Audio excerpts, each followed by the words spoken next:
Selamat datang di channel Kampus Wong Halus. Saya KRK. Dan saya Kisuling. Ya, Kisuling. Ya. Ini ada pertanyaan dari sedulur kita nih. Iya. Ini ya di blog YouTube ya. Dan pertanyaannya ini lumayan banyak juga sih ya. Iya. Gitu. Jadi memang kemarin ya Nyai ya. Iya. Kita banyak bicara tentang pesugihan. Pesugihan. Nah ini kok banyak pertanyaan tentang pesugihan yang terus terang pertanyaannya juga menurut saya mengerikan juga ya. Dan yang sangat ada 4 yang sangat menarik yang Iya. hari ini kita mau ini ya. Kita akan bahas. Kita lempar untuk kasih jawaban kepada sedulur yang udah ini ya memasukkan pertanyaan dan kita akan memilih beberapa pertanyaan setiap seminggu sekali ya Kisuling ya. Kita usahakan seminggu sekali kita akan pilih beberapa pertanyaan dan kita berikan dan kita jawab pertanyaan tersebut ya Kisuling. Kisuling, monggo ada salah satunya, coba bisa dilempar ke saya apa kira-kira ya? Ini ada pertanyaan pertama dari sedulur kita Nyai. Saya sedang seret ekonomi saat ini. Nah, pesugihan apa yang cocok untuk saya? Nah, pesugihan yang cocok tuh. Gimana? Yang cocok itu semuanya sepertinya semua cocok deh. Tergantung bagaimana keyakinan masing-masing individunya. Misalnya, kalau dia cocok salawatan, kenapa nggak salawatan aja? Iya. Yang penting satu adalah ada wadahnya. Jangan yang instan. Mungkin pesugihan yang dimaksud ini pesugihan yang bersifat ya tanda kutip ya. Maksudnya mau cepet gitu. Yang instan harus ada tunai langsung, yang mau jatuh dari langit langsung, atau ada langsung gitu. Kontan begitu ya. Nah, sih kan memang seperti itunya. Kemarin kita banyak bahas tentang pesugihan Nyi Blorong. Kemudian rencananya ini kita akan bahas tentang tuyul. Kemudian ada beberapa lokasi yang diyakini. Jadi kalau menurut saya itu tergantung dari kedewasaan dan bijak kebijakan masing-masing ya. Kalau memang Anda merasa bahwa ilmu tentang kerejekian itu datangnya dari sholawat ya, perbanyak sholawat. Di blog KWSN kan banyak sekali sholawat yang bersifat kerejekian kan, bisa dibuka, bisa diamalkan. Sholawat apa itu? Sholawat adrikia juga bisa ya. Sholawat adrikia. Apalagi itu 1000 dinar. Banyak sekali sebenarnya. Nah, yang kemudian ketika pesugihan yang bersifat penumbalan dan lain sebagainya, itu kalau menurut saya pilihan masing-masing. Dan ada konsekuensi apapun itu. Tidak ada yang namanya gratis. Semua pasti ada maharnya. Semua pasti ada harga. Nerima gampang, harus memberi sesuatu yang lebih. Benar sekali. Kalau ada wadahnya, berarti tidak harus memberi lebih banyak dan lebih berat. Benar. Wadahnya apa itu? Menurut Nyai, wadah itu dalam bentuk apa? Mungkin usaha, pekerjaan, tapi paling utama ada usahanya. Kalau semuanya orang itu tidak punya pekerjaan, harus buka usaha, kan jual gorengan bisa. Itu sudah wadah. Jual tahu isi juga udah jadi wadahnya. Jadi tergantung dari ini ya. Buka warung kopi aja pinggir jalan itu jadi wadahnya loh. Tergantung dari kemauannya. Ada usaha nggak gitu ya? Ada usaha nggak? Gitu aja. Artinya kalau usaha atau pekerjaan yang kita lakukan ini sebenarnya menyiapkan wadah itu. Wadah tersebut. Oke. Jadi cocok tidaknya pesugihan dalam pertanyaan ini memang sangat tergantung sekali. Ada kawan-kawan milih yang mana? Yang ilmu kerejekian berupa sholawat, berupa ayat yang sudah di-share banyak di blog KWA, atau yang berupa penumbalan yang kemarin sempat kita bahas itu ya. Mungkin juga bisa dengan jaro ya, seperti itu. Kirim doa. ziarah atau kirim doa. Kirim doa. Bisa. Itu bisa. Kirim doa, meminta doa. Kirim doa dan meminta doa. Nah, Take and give gitu. Take and give. Nah, kita mengalih ke pertanyaan selanjutnya, Sering ya. Oke. Ini juga ini ya apa? Saya punya usaha jualan di pasar. Saat ini jualan saya sepi. Menurut info dari seorang dukun, usaha saya ditutup oleh orang yang tidak suka dengan selera. Bagaimana solusinya? Ini seorang ibu-ibu yang dagang di pasar. Ini memang kalau pertanyaan seperti ini tuh banyak sekali kita terima. Banyak sekali kasus-kasus tentang jualan yang sepi di penutupan. pasar. Iya. Nah, kalau menurut saya memang di sini ibu-ibu ini sudah ke seorang paranormal untuk melihat kenapa usaha tahu sepi. ya. Seperti apa gitu dan apa kok bisa gitu. Kenapa bisa sepi sedangkan tetangga-tetangganya ini kok rame semua. Pasti kan dia tanda tanya dong, sebelumnya itu kan rame. Kok tiba-tiba nggak ada yang beli biar satu? Ada dua yang harus kita bahas, info dari seorang paranormal dan bagaimana solusinya bila usaha kita ditutup. Solusinya adalah, Nah, kita bicara tentang info dari paranormal dulu. infonya apa dulu? Nah, infonya bahwa usahanya ditutup Tutup oleh saingannya. saingannya. Oke. Paranormal dari manapun kawan-kawannya itu mempunyai frekuensi yang berbeda-beda. Betul. Boleh jadi paranormal yang dikunjungi oleh ibu ini adalah paranormal yang memang ada ya sukanya yang seperti itu. Langsung to the point, To the ngomong, point. oh ditutup. Padahal mungkin bisa jadi ibu ini mungkin timbangannya kurang pada saat menjual. Mungkin loh ya, Kak nuduh loh ya. Boleh jadi seperti itu. Gitu. Boleh jadi kualitas barangnya jelek atau bisa jadi. harganya lebih mahal. Harus dikoreksi dengan ini saingannya, siapa tahu itu kesalahannya. Oke, katakanlah secara niaga beliau ini sudah menuruti hukum-hukum niaga, sudah murah, Sudah kualitas semuanya. bagus gitu kan ya. Harusnya. Kemudian kualitasnya juga bisa diadu. Oke. Gitu. Awalnya ramai kemudian sepi. Sepi. Nah, ini kita masuk ke solusinya, ke poin keduanya. Solusinya. Bagaimana solusinya? Solusinya itu sebenarnya sih sangat mudah sih. Misalnya satu, bisa pakai media garam. Sebentar. Biasanya orang nutup usaha orang pakai apa? Biasa pakai tanah kuburan. Tanah kuburan. Tanah kuburan dari makam orang yang meninggal secara Tidak wajar. tidak wajar, bunuh diri atau kecelakaan. Itu paling sering, paling gampang sih. Paling gampang ditabur di depan atau sekitarnya situ ya. Nah, untuk menetralnya kembali kan gampang. Nah, pakai garam aja. Garam cuma dibacain Al-Fatihah atau salawat, ditabur depan rumah, di depan toko tersebut. Atau kalau bagus lagi, tanah makam wali. Tapi kadang jarang sih ngambil, ya agak susah juga. Bisa juga. Gitu agak susah sih ngambil ya. Juga. Ada lagi yang Kiwa dulu pernah bicara tentang saya itu, di setiap sudut tokohnya itu dibacakan ayat kursi. Ayat kursi bisa juga. Atau sholawat. Bisa seperti itu untuk upaya menetralisir. Benar-benar sudah. Tapi beliau juga bicara tentang yang barusan seperti Nyai sampaikan. Pakai tanah itu ya. Bagaimana pakai tanah orang yang Tanah ini ya. tanah makam dari orang yang suci istilahnya begitu.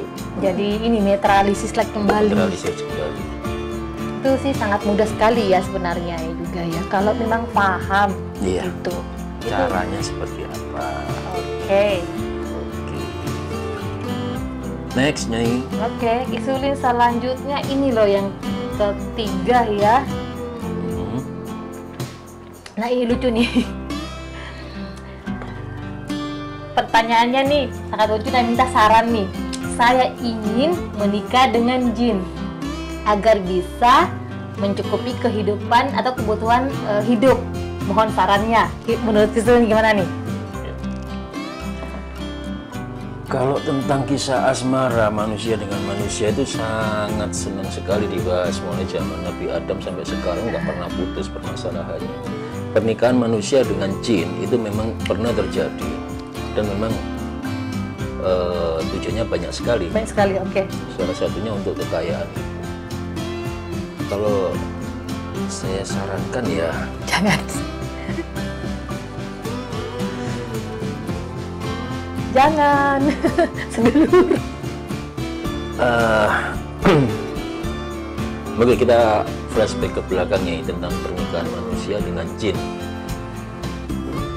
Ada sebuah kisah tentang Nabi Sulaiman dengan Ratu Bilqis dari kerajaan Saba. Ini juga pernikahan manusia dengan jin. Tapi itu pernikahan manusia dengan jin itu kan perdamaian antara peperangan ya. Untuk menyatukan sebuah kerajaan. Oke. Kemudian kita di Jawa sendiri mengenal riwayat tentang Panembahan Senopati dan Raja-Raja Mataram yang dipercaya menikah dengan Nyai Roro Kidul. Nyai Roro Kidul ya. Ini untuk keseimbangan antara dunia manusia dengan dunia gaib dengan dunia nyata. Nah, tapi itu kan juga untuk kalau nggak salah itu peperangan juga sebenarnya pada saat itu kan untuk memenangkan peperangan. Tidak ada peperangan di sini sebenarnya kalau Panembahan Senopati dengan Nyai Roro Kidul itu ya. Tapi ada sebuah kepercayaan bahwa Keraton Jogja itu epicentrum atau titik tengah dari Merapi dengan Parangkusumo. Jadi untuk penyatuan aja seperti itu. Untuk penyatuan dari dua alam, mikrokosmos dan makrokosmos. Sebenarnya saya untuk sesuatu material ya seperti itu ya, bukan ya? Mungkin iya, mungkin juga tidak. Itu juga tidak. Tapi memang ada kisah. Nah kita lewat ya, kita coba lompat. Ada beberapa orang yang memang menikah dengan jin gitu ya. Ini kisah seorang pemuda ini. Ya konon memang menikah dengan jin yang ada di sungai. Dia ngomong, si wanitanya ini, istrinya yang berupa jin ini sangat cantik sekali. Dan ketika dia istilahnya itu bertandang ke istrinya, ke alam istrinya, orang akan melihat dia hanya duduk aja di pinggir sungai selama berjam-jam. Padahal dia itu ke keluarganya istrinya itu. Iya, dia masuk ke alam istrinya dalam jin. Nah, di daerah Sulawesi dulu ada juga. Jadi seperti itu menikah dengan jin. Jadi dia itu nggak bisa keluar dari lokasi kampung tersebut.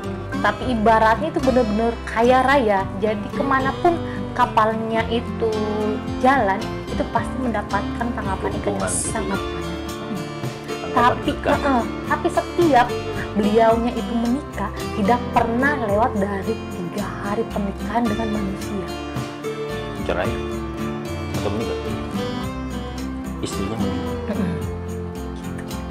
Jadi kawan-kawan, untuk masalah pernikahan dengan jin ini untuk tujuannya tentang supaya kaya, harus dipikir dulu. Harus dipertimbangkan banyak dulu ya. Ya, Sekar barusan cerita bahwa kalau Anda sudah menikah dengan jin, maka Anda tidak bisa menikah dengan manusia. Terus kalau mau lepas nanti takutnya kan nggak bisa. Kalau lepas nanti juga akan sulit sekali. Ibaratnya kan udah nikah di sana, terus mau menikah dengan manusia, terus kalau nggak diizinkan, terus kalau seperti kisah di Sulawesi tadi ya, seorang pengusaha kapal penangkapan ikan dipercaya menikah dengan jin. Dan ketika menikah dengan manusia, usia pernikahannya tidak lebih dari 3 hari. Si istri meninggal. Sudah beberapa hari pernikahan itu nggak pernah bisa terjadi dengan manusia. Jadi harus benar-benar dipikirkan. Pikirkan dulu. Tidak memiliki istri dari manusia, tidak memiliki anak dari manusia. Bahkan dia mengambil ponakan-ponakannya sebagai anak. Untuk pengganti tadi ya. Untuk pengganti itu. Untuk usahanya itu. Usaha tersebut. Ya, memang orang untuk mencukupi kebutuhan hidup ini kita nggak bisa ngelarang ya. Apapun yang dilakukannya selama tidak merugikan orang lain dan merugikan diri sendiri. Tapi termasuk juga menikah dengan jin. Tapi kalau mau lepasnya nanti itu yang sulit. Pelepasannya nanti itu yang agak lebih sulit sekali. Rohnya akan masuk ke dunia jin itu. Kecuali mungkin bisa perjanjian dari awal dengan jin tersebut. Tapi apakah mau? Sulit ya. Sulit juga. Harus tekan kontrak. Tekan kontrak gitu. Baik, selanjutnya ini Giseling. Apa itu? Yang keempat ini, saya memiliki tuyul pemberian seorang paranormal yang sampai saat ini masih saya pelihara. Saya sudah kaya sekarang nih. Perjanjiannya adalah sanak keluarga saya 5 tahun sekali ditumbalkan. Saat ini saya sudah jenuh dan takut dosa dan sudah sadar. Nah, bagaimana memutus perjanjian dengan tuyul tersebut? Pertanyaan sebelumnya. Jadi sudah sadar, mau lepas.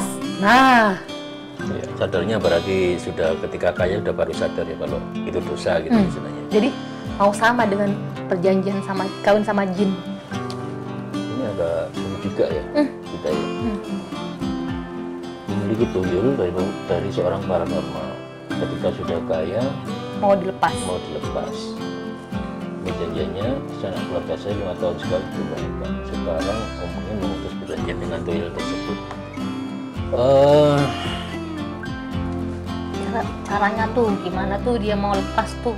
Caranya? Udah sadar tuh. Salah satu yang caranya. Suka nyari-nyari tuyul. Ya, ini yang suka koleksi tuyul. Kita kemarin disuruh siapa nyari tuyul? Lah kemarin ada yang SMS saya, Nyai di mana? Aku mau nyari tuyul, aku mau pelihara tuyul. Nah loh, berapa pelihara tuyul? Urusan dengan makhluk-makhluk seperti itu bukan urusan yang mudah sebenarnya. Apalagi kalau kita sudah ada perjanjian dalam bentuk penumbalan dan kemudian tujuannya untuk kekayaan. Terus kayak udah kaya mau ketika lepas sudah gitu. kaya mau dilepas dengan arti sudah nggak ada lagi perjanjian. Karena sudah kontrak gini nih, nggak boleh lepas. Sudah sadar, bagaimana? Ayo. Kenapa kok baru sadar sekarang? Ya. Seperti itu. Kemarin katanya nggak mikir dulu. Kalau ada kawan-kawan yang mengalami kasus seperti itu, salah satu solusinya Anda harus bertempur habis dengan tuyul itu. Kalau tuyulnya nggak pergi-pergi ya. Kalau tuyulnya nggak mau pergi, bertempur habis. Jadi taruhannya sudah banyak. Bukan hanya taruhan perjanjian aja, tapi sudah sampai ke tingkat nyawanya. Iya. Ke tingkat nyawa. Dan seorang paranormal yang kuat pun itu harus habis-habisan bertempur gitu. Untuk menjinakkan tuyul itu tadi. Tersebut. Gitu ibaratnya itu setiap malam pun pasti akan ada serangan. Gitu dari raja tuyul tersebut karena perjanjian. Jadi begini kawan-kawan, ini terus terang aja kalau kasusnya seperti ini itu akan menjadi sebuah peperangan yang sifatnya nggak habis-habisnya, nggak ada ininya, batasnya. Karena dia udah menikmati yang namanya kekayaan tersebut. Iya. Dan ketika melakukan penumbalan juga tuyul sudah melakukan tugasnya dan dia sudah memberinya sesuai dengan permintaan pada waktu perjanjian. Kemudian ketika diputus, terus terang yang nggak terima dong. Nggak terima lah. Saya udah kerja keras buat kamu. Sebenarnya pasti akan dikejar, pasti akan dikejar. Seumur hidup akan dikejar. Makanya kawan-kawan pikir dulu deh masalah pesugihan untuk kekayaan dengan cara-cara seperti itu, pikir dulu. Kita nggak melarang, kita bukan melarang. Ini memang sebuah kekayaan budaya. Kekayaan budaya. Negatif atau positifnya kita nggak mau nilai. Anda mau punya tuyul atau menikah dengan jin. Ataupun dengan apalah, tidak ada, kami nggak melarang, kami hanya memberi info ini ada kegiatan seperti ini di masyarakat, ini sebuah kekayaan, mau dilakukan silakan, nggak dilakukan silakan. Sekarang itu gini loh, di masyarakat umum kita itu wiritan itu udah jarang ada yang mau seperti itu. Ya, benar sekali. Yang mau itu instan, cepat, sekarang gitu loh. Dan dia nggak tahu terakhir itu saya seperti ini. Gitu. Ini adalah contoh-contoh. Gitu. Mereka mau sekarang nih, gue mau sekarang. Iya, memang. Dikasih dalam 1 tahun bebek kayak Raya. Tiba-tiba mau lepasin tuyulnya, mau lepasin pesugihannya, nggak bisa lagi. Ya udah, saling menghancurkan. Habis sudah. Saling menghancurkan. Nah, begini Nyai, kembali lagi ya. Memang situasi seperti ini di mana di kondisi negara yang sangat-sangat depresif secara ekonomi. Iya, dan memang banyak sekali orang yang nyari pesugihan secara instan. Banyak sekali. Ya, kita hanya memberi informasi aja. Untuk bagaimananya dan konsekuensinya silakan ditaruh sendiri. Nah, itulah tadi. Ini semuanya yang bertanya tentang pesugihan ya. Iya, semua tentang pesugihan dan beberapa yang sudah terpilih ya untuk pertanyaan dari sedulur kuah semuanya yang masuk di channel YouTube kami. Mungkin nanti minggu depan lagi ada lagi yang kita bahas lagi ya Ki Suli. Ya, silakan kawan-kawan, barangkali ada pertanyaan, sampaikan di kolom komentar. Kami akan berusaha menjawab pada Q&A yang akan datang tentang permasalahan apapun kita akan bahas secara detail dengan kajian-kajian yang ada pada kita. Oke. Ya, silakan ditutup. Oke, sedulur kuah, jangan lupa like, jangan bosan-bosan untuk menonton channel YouTube kami. Apapun yang kami bahas, mudah-mudahan memberikan yang terbaik. Jangan lupa like, subscribe, tekan tombol loncengnya dan